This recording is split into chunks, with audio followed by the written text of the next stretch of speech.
Welcome, everyone. It is Nina from Yoga Awakening Africa. I am glad to be here today with Rene Lambert from Seed to Flower. Rene, how are you? I'm really good. Thank you, Nina. Thank you for inviting me. And yeah, looking forward to sharing whatever we're going to share with I your know. audience. I'm really excited about Lots our to talk conversation. about. I know we do. I know when we get started, we usually don't stop. And I know that you've just come off the beach. So you out in Scarborough, right? Yes, yes. And it's a beautiful day, and the sea's good and turquoise, and life is good. I love it. I love it. All right. So Renee,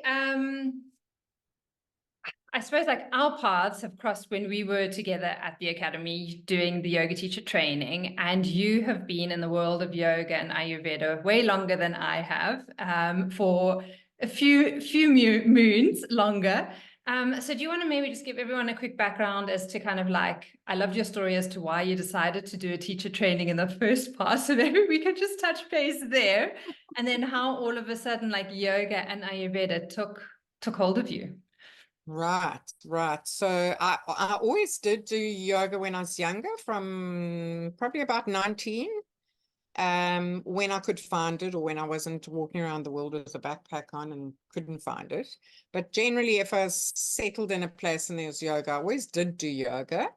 And then in 1999, a very good friend of mine came to visit, and he said to me, "Oh, I'm so excited. I'm starting my yoga teachers next week, whatever." And I was like, "No, you're not doing that without me. What are you doing?" And then I gave it some thought, and I had two little kids, and I struggled to leave them with my partner. He was always scared he was going to break them. And I thought, what a great opportunity out every Saturday to do something useful, and kind of force the babysitting scenario. So I kind of signed up for that. I had no intention of being a teacher. I just wanted more information and to do yoga every Saturday, as a young mom. So I started there. We did our yoga teachers for a year. It was pretty substantial, when we look at the modern day teachers courses. But both Jennifer and I, our colleague from AYA, got to the end, sort of looked at each other with eyes like saucers and went, we can't be set free in public. Like, this is just not good. Retrospectively, I realized that we were actually ready, but not to our level. Long story short, is we decided to sign up for 3 more years, which would then be our remedial yoga diploma. And we did learn a much deeper amount of yoga and varied and wide way of yoga. And part of that was year-long Ayurveda practitioners, which I became. So at the end of 2003, I had that diploma. And by then had been badgered into teaching yoga classes by friends, which is the best way to start for anyone who's listening to this and doing the yoga teachers. Your friends will find you. They sure will that, or your yoga teacher who you've been going to will find you and say, Exactly. can you fill in for me? And Somebody all of will a be sudden, watching, and yeah, somehow you end up teaching, and then just loving, enjoying, sharing that knowledge. For me, is the most important, is sharing the knowledge that you've learned. You're so excited about it and brimming over, and then you have an audience to share it to. So in that way, I discovered I love teaching and love sharing. I am a Gemini, and I love to gather information and then tell you all about it. That's kind of my modus operandi. Um, so yeah, I've had a little business running, obviously with the kids being small, that's, taken its time, but I do run a business where, I'd like to say I'm a remedial yoga therapist, and then under that heading, we can use any of the tools that we had. So before I studied, I had my massage, reflexology, and aromatherapy certificates. I think they were something ridiculous, like 20 hours in those days, in the deep, dark days. Those courses had only just arrived in the country, not certified by any bodies or anything like that at that point. So I went into my yoga teachers with that. And long story short is it's just morphed into sort of Rene's style. So my massage has morphed into a bit of the Ayurveda with the hot oil and the hot towels, and the aromatherapy nourishes, and so on and so forth. So as we learn, we insert that information into what we're doing and we add to it. I'm sure that's what you also so at the moment I'm going to just list all the modalities I do so that we can think about them under this umbrella of remedial yoga. And what I want to break the illusion of is, we've discussed this before, we talk about remedial yoga and people have this idea of the word remedial. So I like to say restorative yoga, but at the same time, it's not only yoga on the mat. So here we go again into what we learned in our yoga teachers, all of us at the ashram, that yoga isn't only on your mat, it's the way you live your life. So when you're a healer and you're using yoga tools, restorative yoga tools, you are inserting whatever that person needs. Yes. Qualities of the massage, the aromatherapy, and obviously I've got more interested in which oils balance which, with the woodier ones browned, etc., and the flowery ones are lighter, which is not what you learn in aromatherapy. So you start threading your Ayurveda and weaving your information in with each other. So now I'm at the point where if you come for a consultation, I'll do more of an Ayurveda consultation to find out what doshas are out, which elements need a bit of balancing.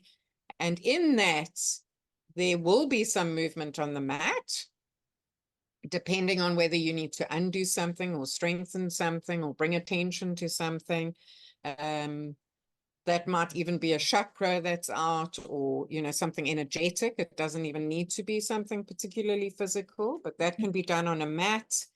And there'll be advice of which teas or foods or rhythms of the day to use for your eating, to eat by 7, for example, to be in bed by 10, in our basic yogic Ayurvedic tools. Excuse me. And then they may have a hot oil massage.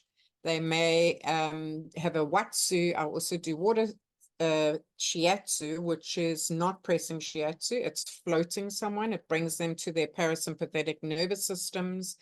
So we know in this day and age, a lot of people have nervous system disorders, or basically stress disorders, that are governed by their nervous systems being on high alert all the time. So then I might start in the pool and bring them to their parasympathetic. The pool's 34 degrees and I just float them. And at the same time, their meridians are cleansed very gently with the flow of the water and the movements I do. So it may be that they start there so that we can start to see what happens when the nervous system drops. So it's not a great idea to put people on the mat when they are nervous, tense, holding on tight, shallow breathing. And now you're like, okay, do this movement, stretch this bit. I like to prepare the body first. So that might take various routes. It might be that they sit and have reflexology and chat to me. And then I just weave all these tools together for that particular person and give them the opposites, which is the way we work in Ayurveda, to balance them. So if they're feeling very heavy and slow, then I'm going to bring in light foods. I'm going to give them movement that helps them to open up their chests and lungs and breathe deeper, and a bit of pranayama. And you just got to weave for each. So as individual as we are, as individual as our fingerprints as we are, each appointment is designed individually for that person, and what we call Vikriti, which is their imbalances. Their imbalances would show up in their symptoms, and then I work from there to slowly peel back and undo. Amazing. All right. Anyway, there was a lot in there that I want to still unpack. I made my little notes here. Sorry. But I think where I want to start is this idea of kind of remedial yoga, because I don't really know. I was chatting with Jen again. Like, there's no yoga therapy course, especially not in South Africa, so to speak. Remedial yoga. There were a couple of you guys way back when the allied health profession was around that were registered, and then that kind of like disappeared, didn't happen. So yoga therapists, remedial teachers, I don't know that there are that many around. And so my first question is kind of like, do you see that yoga therapy is different from remedial yoga? Or is it kind of like the same thing with the words interchanged? I'm more and more calling myself a yoga therapist because of this word remedial not being understood from the people who named it. The people receiving it don't have the same understanding of that word. So in years past, I've been like, I'm a remedial yoga therapist. You should come to me with your injury. Da, da, da. When I'm chatting to someone and they're like, oh, there's nothing wrong with me. You know, they kind of take offense to the word remedial. Then I tried restorative, and that seemed to come across to people a little too slow and sleepy. So it's difficult. And I think really you're right in just calling it yoga therapy. If we Okay. just call it yoga therapy and we're thinking of yoga as you and I do, that it's a way of life. It's from what you do in the morning, whether it's scraping your tongue, whether it's having water before your coffee, you know, it's a way of life, then yoga therapy would make complete sense to me. And I do call it, I normally say I'm a yoga therapist to people. Makes sense, makes sense. And so what I love about this idea of umbrellaing yoga therapy is that you can then take all your individual skills and modalities and you can feed that into the practice that a person is needing, like you were saying. So, okay, Rene, you were saying that like a yoga therapy consultation with you is about, well, when we were talking before, it was like it's about a 3-hour session. And that can be beforehand where you're meeting online with a person for an hour or two, and then meeting them later in person and having, if it is a bit of a yoga session, a class, maybe some Watsu treatment to settle the nervous system. Maybe it includes some massage as well, probably whatever the person is needing, you sense that they're needing. So, okay, that is the first thing that I just love hearing, is that it's not just this quick, like 20-minute consult and then, you know, here's your pack of herbs, you know, go pop them in hot water and drink that and it'll balance you. Yeah, yeah. It really is getting to know the person. And I think what happens a lot is when we start questioning our students or clients, they actually have to start thinking and they start to find the answers themselves. So be that on a massage table, be that on their mat, be that in a one-on-one conversation with you, they probably come to a lot of awareness quite quickly by just having the right person listen. So with your packages and what you bring in, you were saying that you do the massage. The Watsu is quite new that you've brought in this past year, which is the water shiatsu, which is also very new to me. So I want to just tap on that. The Ayurveda, and I know you're also delving deeper into training even further with Ayurveda now. So I can't wait for us to have another conversation about digestion and that later in the year. And then the fourth aspect that you bring in is yoga. So this all kind of like comes under the umbrella of yoga therapy. And I suppose what I'm wanting to bring to people's attention is the fact that, you know, yes, you can have done your yoga teacher's training and extra hours, and maybe you are a massage therapist, or maybe you're an art therapist or Vedic astrologer or whatnot. And if you bring all of that under the, you know, your umbrella of kind of like yoga therapist or remedial yoga teacher or whatever it is, it's knowing that you can now access all these other modalities to help someone in the way that one has, not you as in one, has grown and evolved and has seen the benefits of these practices. So maybe let's just touch on Watsu a little, because that's new to me and exciting. And I know you love it. Very exciting. It's a beautiful modality. I think it's fairly, I mean, it's been going, you know, over 20 years, but like Ayurveda. I think if you want to think about roots and being ancient, because I do love that about the Vedic scripts. And I love the way in modern day we're looping back to the reflexologies, the Chinese medicines, the Indian medicines, all of that, all knowledge that was known very well and lost at some point. So Watsu, the easiest way I can explain it to you is we have a 34-degree pool. And lots of people say to me, my pool's warm enough. You can come and float me there. But no, I will only do it in 34 degrees. And we're only meant to do it in 34 degrees. And that's because it's womb-like and it takes away any kind of tension for those that might get cool. Now, we all know that when we lie around still and we're not moving, we're going to start getting cool. So even if you're fine when you get in at 26 or 28 degrees, you're not going to be after 45 minutes. You're going to be cool. And we all know that then creates tension. And that's exactly the opposite of what we're And trying I'm going to to do. speak to that a little, because that is 100% true, because most people know, like I live in Mozambique, and so we go down to the coast a couple of times a year, and the water is gorgeous. It's like Warm. it's the coldest is maybe like 26 degrees. It's usually around 28. It can go up to 30. I love it because I don't like the cold. But if we go snorkeling and after half an hour in that water, I get cold. Like I want to start coming out, because it's just my body hasn't built up that resilience to being in the water. It just gets cold quickly and easily. And you're moving. And you And move. you're moving when you Exactly. snorkel. Yeah. So when you're completely still and just held in my arms, you're going to start getting goose pimples quickly. Some people get cold in the. So I have to watch that. I take these little swim vests, and I wear a swim vest just because it's quite intimate. Watsu, in that I'm holding and cradling you like a baby. So I'm just going to turn this down a bit to show you. So the head's either here, just on the upper arm above the elbow, or in the palm of my hand, or I've turned the body and you lying on my chest facing away with your feet over there. So those are the three places. There are kinds of Watsu that use floating cushions, but our form doesn't. And then I've got floaters on the legs, and I'll start with my lower arm under the lower back.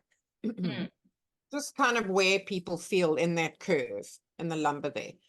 And we start there, and basically your body moves in the water because of whatever movement I'm making. You never moving. So you floating in my arms, and we have what we called weight shift and pivot, which is where we step back, pivot around, step back, pivot around. But in the meantime, we're doing other things, getting our hand into a leg, coming around, or I'm floating your way to the palm of the hand and then moving the hips or whatever it is. But I'm floating you. Basically, you floating for 45 minutes with no action. But your body's having action because I'm moving it. Yes. So from that point of view, firstly, the 34 degrees, there is just, you'll hear that sound as people walk in and go, oh, because they're surprised that it's so warm, and they start to do that, soften into it.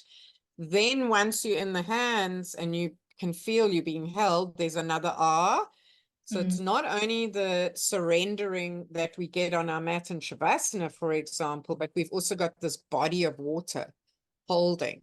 I just want to add there that water has memory, as we know. So for me to work in Sun Valley, where a lot of Watsu happens, when I walk in, I feel like the water is knowledgeable about what I'm about to do. It knows what I want to do. And I feel very supported in that way. So like Earth holds water, the swimming pool is holding the water, but also the energetic quality of the water has experienced Watsu so many times that knowledge lies in the water. So for me, it's just energetically a little deeper. Then, of course, there's me holding the body as well. So this person is now held by the building, by the swimming pool, by the water, by me. And there's a deep, deep holding, which we're not used to. We're used to seeing to ourselves and defending ourselves in the world. So for them to completely give way to the safety of these kind of 4 levels of being held and knowing they're safe is most people, I'd say 98% of the people I've floated are, as I take them off the wall to float, they go into parasympathetic. It's like almost immediate. Mm. One or two ADHD kids have done a little bit of eye, like looking at the roof eye stuff before, Yeah. and then as I start to move, they drop into it. But it pretty much takes you to parasympathetic immediately. And then that journey is theirs. That journey is completely theirs, and that can unfold in various ways. So some are very quiet, but I see their eyes flicking, and it's like they're watching a fast movie. They're getting a whole lot of pictures, but you might get crying, you might get hysterical laughing. And after you've done level 3, we have movements, but now you start to watch the body. So sometimes that body might want to roll, and you've got to keep the head out, and you're going with the body. You're trying to let the body express itself and its emotions and trauma or whatever it's releasing in the way that it needs to. So you keep a very keen eye on the body, and especially the nose not going under. And you support that person unraveling in whichever way. And if they're lying still, you just keep on with the moves you've learned, and those moves will unravel the body. And it's kind of like a yoga class, like a vinyasa of a yoga class, where we start just very gently warming up and moving slowly, and then moving deeper, and then lifting them out the water, and so peaking and then coming down to cool and placing them back against the wall after about 45 minutes. Yeah. Okay. So it is a quite a long session. I must just say, kind of like with what you were talking about, Watsu, when we've been, at the coast in the water, Yes. and we kind of like have a little lagoon area that we go to. Very often I'll just say to Craig, like, just hold my head, like we'll be in the water. I'll just say, just like hold my head and let me float. And it is amazing how quickly you step into that rest and digest, that parasympathetic nervous system, and you can just let go. And it feels like it's 5 minutes. And like after 20 minutes or half an hour, he'll just be like, Nina, you okay? And I'll be like, I've just like sunk into like relaxation. Don't bother me. Like keep doing what you're doing. So I think sometimes Exactly. it's also kind of like just intuitive. And like you're saying, you're being held by the water, you're being held but or kind of like by the structure, by the water, by the person. And when you feel safe in all of those environments, it gives you that permission to let go without having it to come from your head. Your body just Exactly. automatically does that. And I Yeah, think or do a practice of breathing or whatever to get to Shavasana. We have to move and breathe and get there, which is beautiful as well, but very different. I find people either kind of drop into a womb-like situation. That's what they say. I felt like I was in the womb. And other people say they left and they went to the cosmos. yeah. So it's very interesting. But a lot can happen in that 45 minutes for the person. I find the unraveling of trauma, and not dramatic, no words, shouting, thrashing, just this gentle, literally unraveling a knot in the body, and the trauma starts to float out, might come in a photo, whatever. It's good to journal after Watsu. And so where my interest peaks now is a little, so I'm assuming some of the clients that you've worked with before have maybe been yoga students of yours. Like, have you seen a Yeah. shift and a change on their mat after they've done like a session or two of Watsu? And then do you see a difference in them? Or do you find that it's more subtle than that? No, I do. So the first thing I think I see is more commitment to self. So coming more often for Ah. massages, experiencing their bodies in a very different way, I think, So like in a stepping into deeper their way. body, like stepping into Yeah, themselves and listening exactly. to what they're needing. I think when we're on land, we're feeling kind of the grossness of our body, or the heaviness or the weight. And if there is stuff on the chest and a bit of emotion, which a lot of people have, I mean, we're really still coming out of COVID time where a lot of stuff arose up, and now we still got to sift through that stuff. I've seen a difference in the movement on the mat, in the way the mind connects to the body. So it's not like I'm just, oh, she said I must do these 4 stretches now. Okay, done. Okay, and now I must do it. You know, that changes to the eyes closing and them feeling more. So I do feel that the Watsu is a great tool under this yoga therapy umbrella, because I don't know if we know that space so easily anymore. In the modern day, it's like, how do you get there? Yes, we as yogis can get there because we've practiced and practiced and practiced to do the stretches, to open the body, to release the lungs, to do the pranayama, to bring the nervous system down to get there. But do we know how to just give ourselves to another person and drop into that space?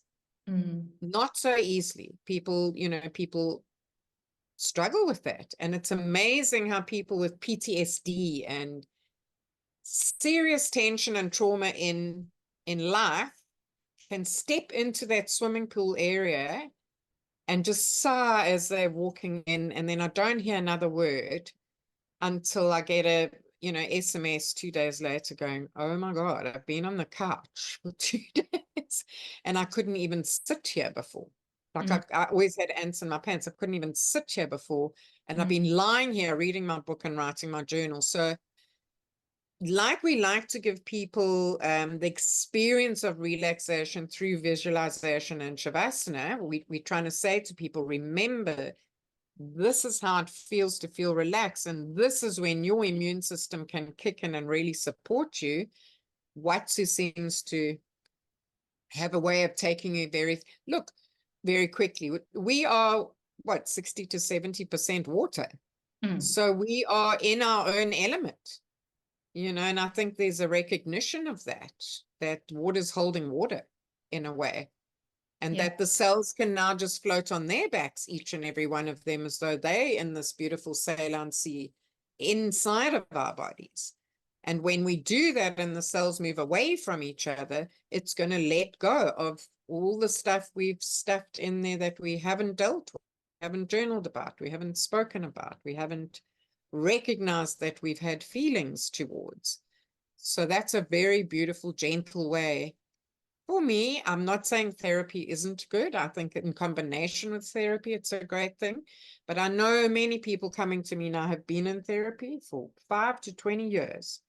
And one of my clients who lives up the road said, I've been in therapy for 5 years, and 3 Watsu sessions has brought me to the pictures of my childhood trauma quicker and clearer.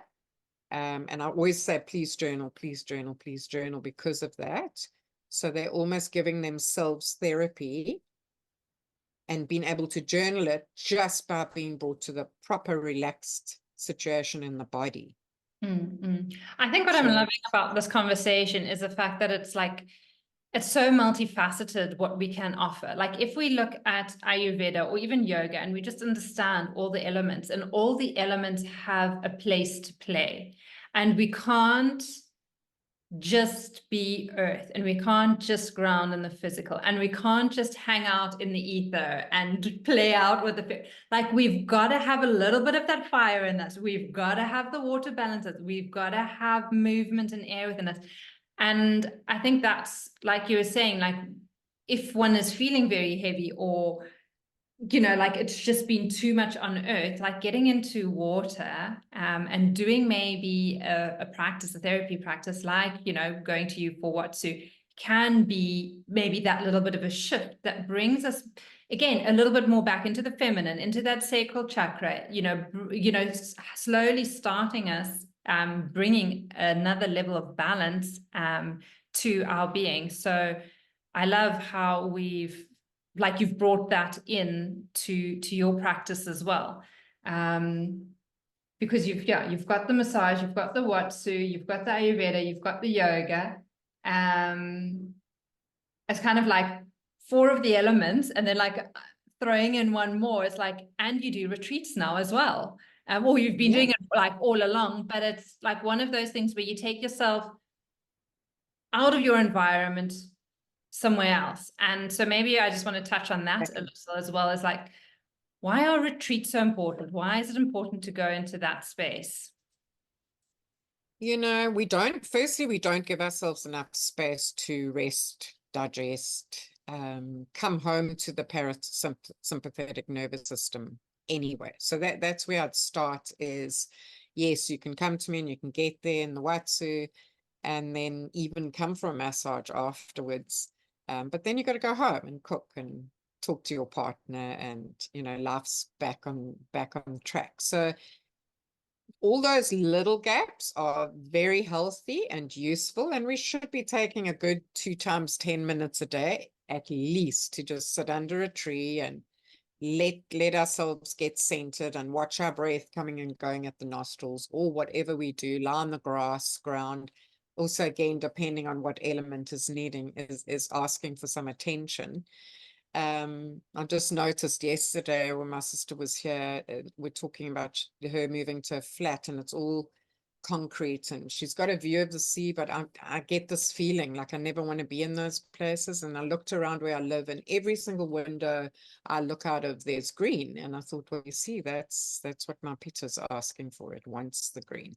So, finding out what you need and what balances you and what feels good. And you don't need an Ayurvedic practitioner to tell you that, because you do actually know. But unfortunately, we've moved so far away from ourselves and we've listened to the outside voices of our parents, of society, of what's good and what's bad, and what foods we shouldn't eat, and how we should lead our lives. And we've forgotten to listen to our inner Oh, voice. I'm But so glad you say that, Renee. Like, and I wish I could put you on repeat like 100 times, because I think people really need to like hear that and get that. And the fact that like all the wisdom, everything that we know is already within us. And we've been so conditioned by, if it's parents, if it's society, exactly. if it's the media, whatnot, as to like how we should look, how we should feel, when something happens to us like that, we've put all our emotions or yeah, what Well, the secret of it is absolutely no one, no matter how qualified they are, knows exactly what you need. Only you do. So I think a lot of yoga therapy is also allowing that space of listening and coaxing people back to, well, how do you feel? How did you feel when you ate that? What And do you what did know it how feel in the like? beginning of my yoga journey, I used to hate it when my teacher would say, well, how do you feel? Like, what do you Yeah, notice? I'd be like, just tell me yeah, which muscle is stretching where I'm meant to be feeling it. Like, I used to frustrate me to no end. And I was like, but that was the best lesson I ever learned from her, is that she didn't give me the exactly. answers. She made me go in, and Right. then the more you go in, the more you go in, and you keep going. And then, But like, she really didn't have the answers. If there were 5 of you in the class, she can't say this is what you should think, because she has 5 individuals. So beautiful. She's saying, so I always say to people, try and watch, how did you feel before you ate something? How did you feel after you ate something? I'm not prepared to say that's a good food and that's a bad food, and you should never have this and you should have more of that. I am prepared to have that speak with an individual and say, I think because you're eating a lot of wheat or heavy food, it's slowing your digestion down, blah, blah, blah, blah. Let's come off the wheat because it's a heavy sweet food. It's very much a kappa. It has kappa qualities. It has earth and water qualities. And so if that is imbalancing you and you have a lot of ama and you have a lot of sinus or you bronchial, then I'm going to take you off that. But not because wheat's bad for everyone, purely because you, it's a Renee. heavy, Thank you, Renee. difficult to digest food. And it's only difficult to digest if your Agni is not able to break it down. You can't blame the food, So go back to the individual. What's happening with your Agni? Have you risen it before you eat? Are you eating too many heavy foods? Would be more the questions of, oh, you eat wheat. Well, you should stop that, and you should stop this, and you should stop this. And then everyone on the planet is now eating the same food because those are the good foods. No, no, no. We're individuals. I've got to eat differently to you, and I've got to have a different life. That's the beauty of us being individual, is we meant to have these beautiful individual lives that we open to sharing with others, and others are like fascinated and curious that you feel something different to them when you do this or when you eat that. It's like, Mm. that's amazing. When I eat that, I feel great. Well, when you eat it, sure, I get this burning sensation. Da, da, da. Well, then don't have it. That's telling you that. But it doesn't make the activity or the food bad.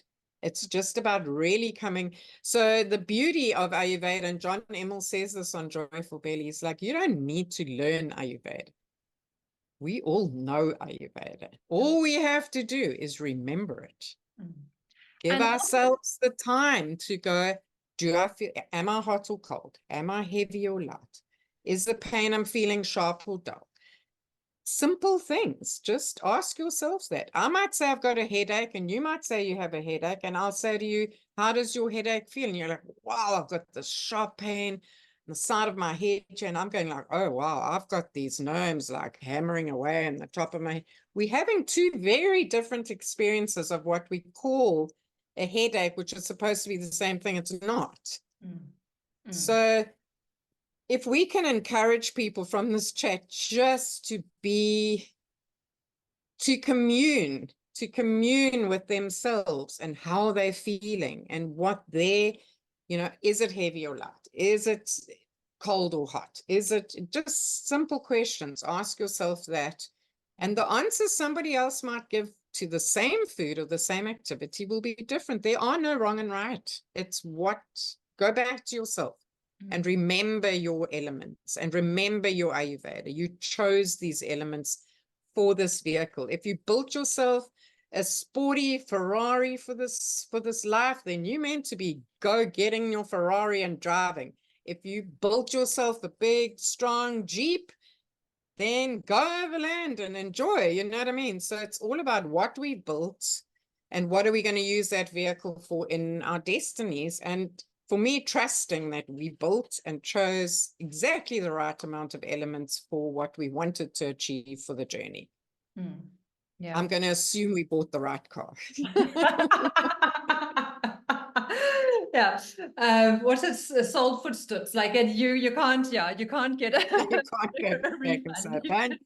don't like these heavy cuppa legs, even though I'm meant to be having a lot of stamina and marching forth. Yeah. Yeah. What I love with what you've just like said, Rene, it kind of like comes back to like this body, mind, and spirit aspect of a person. It's like, if you have an awareness of your prakriti, so your elements, your dosha, and you know where your vikriti is, where you're out of balance at the moment and what you're needing. And so like you're saying, again, maybe this person doesn't need wheat at the moment, but it doesn't mean that 3 months down the line that they still don't need it. They might need it then again because the season has changed, the weather has changed, what's happened in their life has changed, and it might come in. So just because it isn't working for you right now, again, doesn't mean that it's not going to work for you in a couple of months' time or a little bit later. So it's always this like, just keep experimenting and playing with it.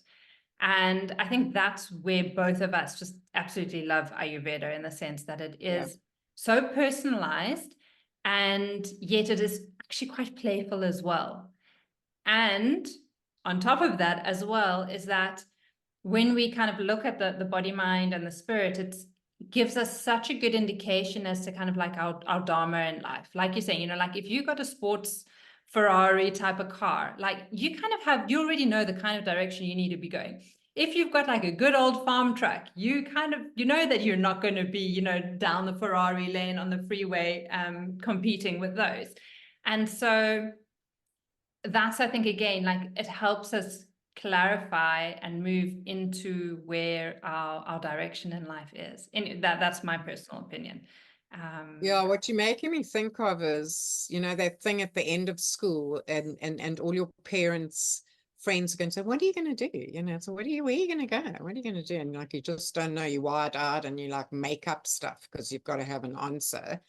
And I mean, how the hell are we supposed to know when we've just finished school what we're going to be? And why do we have to be one thing anyway? So just giving ourselves, I just want to say, just giving ourselves the time of day. Just give yourself the time of day to go, before you grab something and someone told you that was a great thing to put in your smoothie and it tastes awful. Just take a moment for yourself. Like, how does this feel Mm. to now put this in my smoothie? Or Mm. how did it feel when I drank all that stuff in my smoothie? My mind was very satisfied that I'd put these 10 ingredients that I read about that were very good. But, my taste buds and my stomach, I didn't enjoy it as much because now I really actually feel like eating something else so that I'm actually satisfied eating food. There's just give yourself the time of day. I said to a friend who's very hung up on the smoothie with all the ashwagandhas and the amalakis and the shatavaris and the whatever and the whatever. And I was like, so how does that taste? Because it looks awful. It's like brown. I couldn't, it looks like sludge. She said, no, it tastes awful, but it's got everything good in it. And I was like, how do you weigh up having a good smoothie in the morning that you are watering in the mouth and looking forward to when you know you're going to have to drink that? Mm. And another very important thing that we've learned on this course is anything you take, including ashwagandha, amalaki, shatavari, all the very good herbs, gingers, fennels, if you take that every day for 3 months, consider yourself an addict after that if you can't give it up. Oh, interesting. That's really interesting. Hey. So when I went to Sitaram last year, I was on ashwagandha and triphala every day. Mm. And when I went in for my first consultation, I put on there very sort of proudly that I took and triphala, because I'm in India, and nothing else. And he looked through my form and he went, how long have you been taking these things? Oh, about 2 years, like shining my little badge there. And he said, oh, well, we're going to have to wean you off that addiction. And I was like, sorry, what? I thought those things were good for the body. And he said, oh, they are. They are when they're necessary. And then when they've done their job, you don't need them anymore. And I was just wide-eyed. I was like, But can how? I even go to the loo without my triphala? That then became a question that then pointed to the fact that what, you then addicted to the action of that herb or spice because you can't do that action yourself in your body. So it gets right down to the finer listening of self. So I don't take anything. I take nothing. That's I why I love have a problem. what you You said. know? I mean, and I think this is such an important concept, and I don't think it's actually just with regards to food or stuff that we may be ingesting, if it's our vitamins that we take in the mornings, or if it's an Ayurvedic herb or whatnot. But I think it also comes into the fact, like, can we navigate, okay, even if we don't do our traditional yoga practice every morning at 5 or 6 o'clock, like if we miss a day, like, can we still, oh, look, I've got like a thumbs down. Yeah. How that It's not happened. liking that. Not It's like you liking must do that. your yoga You practice must at do 5 o'clock in the morning. Well, maybe there you go. maybe we need Pressure. that. But I do feel like that's, do we get too addicted to a certain routine that we're doing or a certain way that we do, what we're doing? Surely we must also have a little bit of variation and be able to navigate that. It's like we don't always have, like, summer. The seasons change and shift. So surely we must also, and the activities and the Well, things. let's just the concept of doing yoga at 5 o'clock every morning at the same time. So there's this beautiful rhythmic thing of Vata being held in place because it knows what you're going to do. Okay. But if we take, what's happened in our lives building up to this morning, what did you do yesterday? And what was the weather like? We've had the most ridiculous wind and fires here in Scarborough, 2 weeks back, for example. So now we are back like this. Mind's all over the place. Plus, there's the stress of the fire. Plus, there's the soot and the breathing it in and the cleaning of the house all the time. So a whole lot of things came just with that wind coming and the fire coming. So what, I must get up 2 o'clock in the morning, try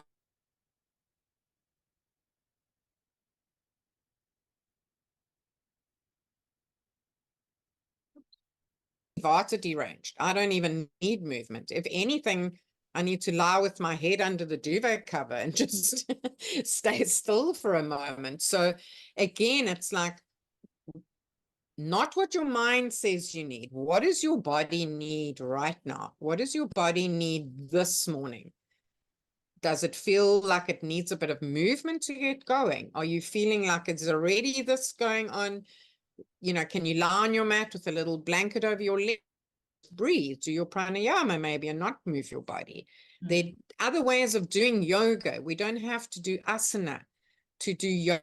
You know, you could just lie with a hot water bottle on your feet, nice and still, reading your bhakti yoga, for example. You're still doing yoga.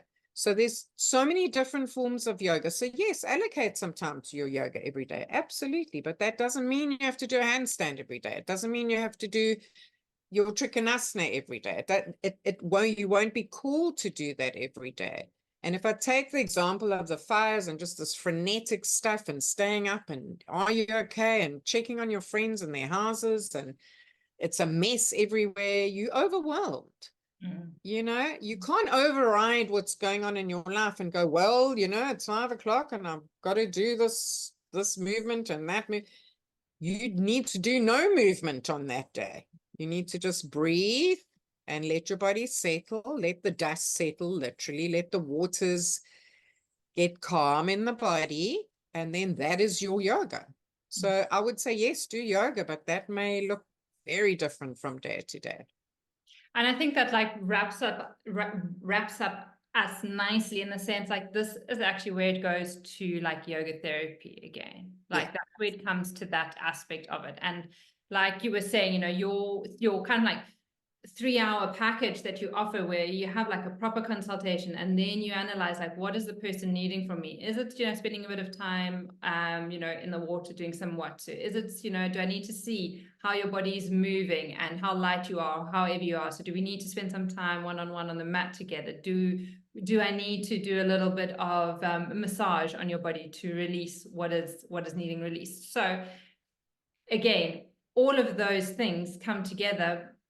And it's really amazing to have a practitioner like you who gets it on so many levels, who's been doing it for so long, who has seen so many bodies, who's seen so many people struggle through different challenges and how you've actually managed to help and navigate them through time with all these different modalities. So what I wanted to say is, firstly, obviously, thank you so much for coming and chatting and sharing all your experience. But what would be like your biggest takeaway? And I'll put all your details in our show notes for everyone so that they can get hold of you. Because I know you do My takeaway message. as well. So my takeaway message to people watching, it would be really come home to yourself. Nobody knows better than you what you need.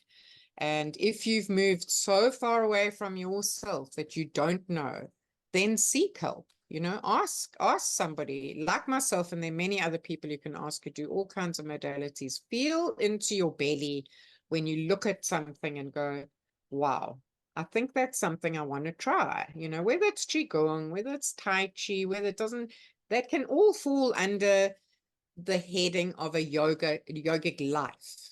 So it might be that you need to do a more meditative kind of movement, for example, but go to yourself. I see this with people all the time. They ask other people what they should be doing. Nobody knows except you. Give yourself a moment to sit quietly and go, what is I really want? What kind of movement really feels good for me? Do I want to be touched, or do I just want to be floated? What, you know, just go to your belly. Your belly is your emotional guidance system. It will give you the answers if you sit quietly and ask it. That's my takeaway message. love it. And we could go on so much further, but that's why I'm like so super excited that we're going to have another conversation a little later on in the year. But yes, I finish in August, so we can have a nice deep digestion one after that. Oh, so looking forward to that. That is going to be amazing. A juicy digestion Juicy, one. digestible with a little bit of fire here and there. Yeah, always. Thank you so much, Nina.